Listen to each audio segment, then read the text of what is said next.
Representative Veronica Escobar confronts Homeland Security Secretary Kristi Noem with concrete cases from the ground.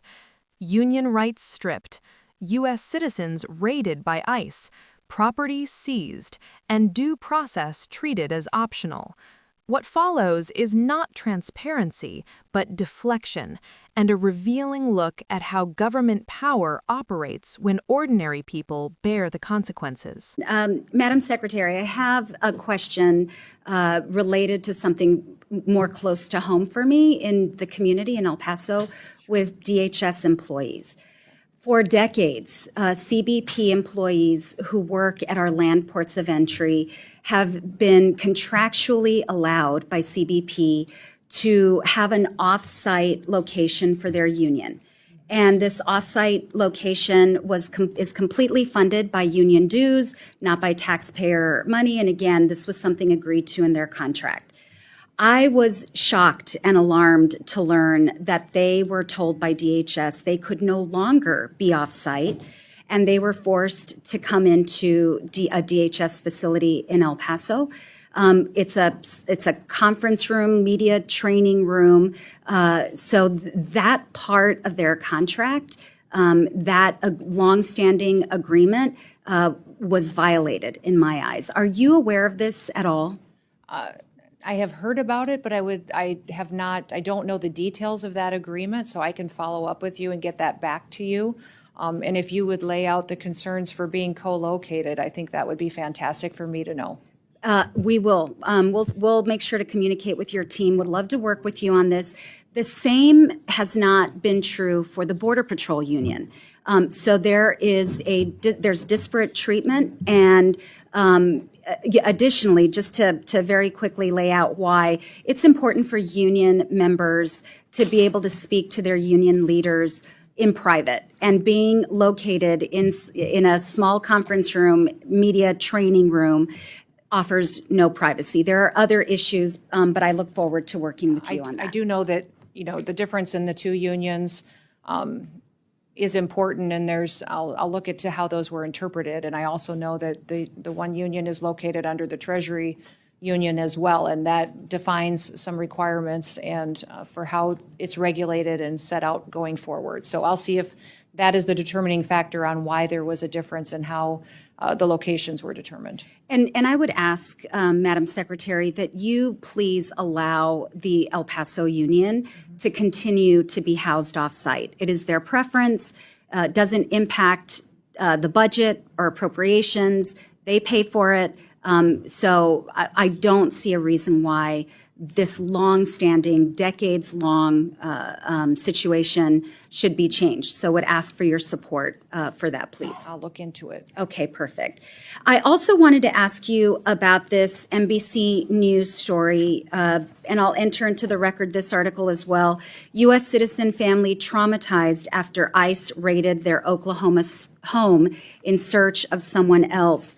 And according to the local affiliate, KFOR, which was reporting on this story, immigration agents raided the home last week. They had a search warrant for the home, but the suspects listed on the warrant were no longer living in the home.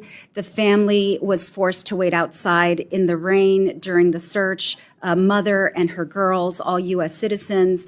Their money was taken, their laptop, their cell phone. I asked you at the top of our first round if you believed it was important for DHS, and if you would attest to the fact that DHS needs to rectify any mistakes. If this were a mistake, will you ensure that this family, this U.S. citizen family, gets its property back in a timely manner?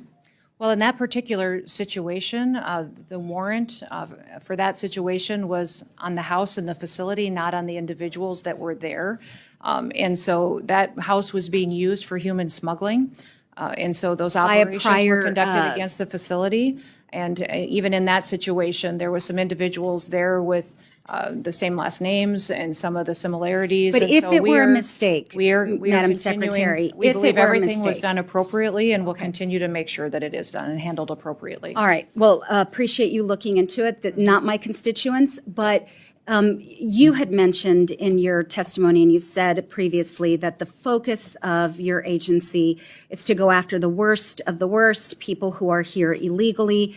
But we have seen reporting and spoken to individuals, we meaning Congress, that in fact, there have been abuses on that front. People with legal protections have been deported. I laid out in the first round U.S. citizen children. I don't know, and I asked, and you said you'd get back to me about whether parents actually filled out the ICE forms that are normally used for those processes.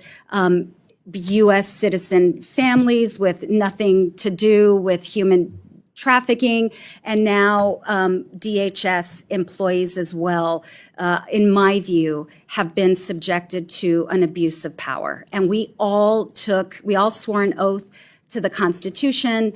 This is a democratic republic. Rule of law is important. Due process is important. And ultimately, that will be my North Star, not just in this hearing, but throughout everything that I work on as a member of Congress. I thank you, Madam Secretary, and Mr. Chairman, I yield back.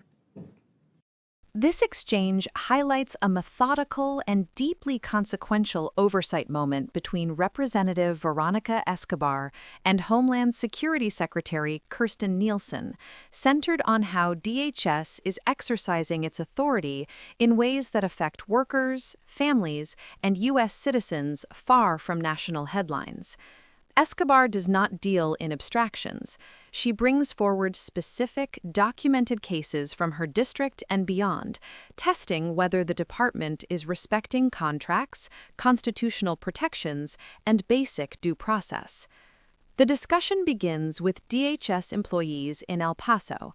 For decades, CBP workers at land ports of entry were contractually permitted to maintain an off-site union office funded entirely by union dues, not taxpayer dollars.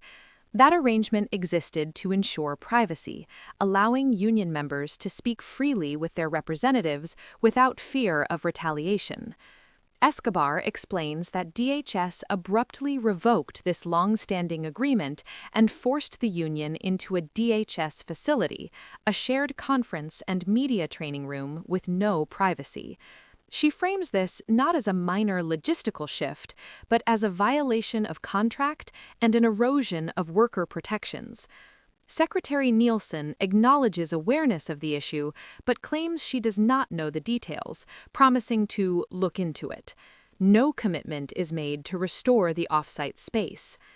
Escobar then pivots to an NBC News report detailing an ICE raid on a U.S. citizen family in Oklahoma.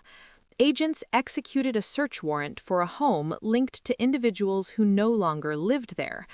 During the raid, the family, including children, was forced to stand outside in the rain while agents searched the house. Their cash, laptop, and cell phones were seized. Escobar presses a straightforward question. If this was a mistake, will DHS ensure the family gets their property back promptly? Instead of a clear yes, the response reframes the situation. The Secretary explains that the warrant applied to the house, not specific individuals, and asserts that the home was being used for human smuggling. Because of that, the actions taken are treated as appropriate, even though the people affected were U.S. citizens with no apparent connection to criminal activity. The distinction is critical. Escobar underscores that when enforcement focuses on locations rather than individuals supported by evidence, innocent people inevitably get swept up. Escobar broadens the scope, tying this raid to a pattern she and other lawmakers have observed: U.S. citizen children deported, people with legal protections removed, families traumatized, and DHS employees themselves subjected to what she views as abuse of authority. She reminds the Secretary that every official involved swore an oath to the Constitution. Rule of law and due process, she says, are not optional. They are the foundation of a democratic republic. What makes the exchange so revealing is not just the incidents described, but the responses they receive. Repeatedly, the answers rely on vague assurances, procedural language, and promises to follow up, rather than clear acknowledgement of harm or firm commitments to correct errors. Responsibility becomes diffuse, and accountability slips through bureaucratic gaps. The script concludes by emphasizing why moments like this matter. Immigration enforcement is not merely about removing people from the country. It is about how power is exercised, especially when it affects citizens, workers, and families who have little ability to protect themselves in the moment. Oversight hearings are not political theater when they force these details into the public record. They are one of the few tools available to test whether government agencies are acting within constitutional limits. Escobar's message is consistent throughout. Enforcing the law does not excuse violating it. Without due process, labor protections, and accountability, enforcement becomes arbitrary. And when that happens quietly, without scrutiny, democratic safeguards weaken. This exchange asks viewers to decide whether those safeguards still matter and whether government power should ever operate without clear answers when innocent people are harmed.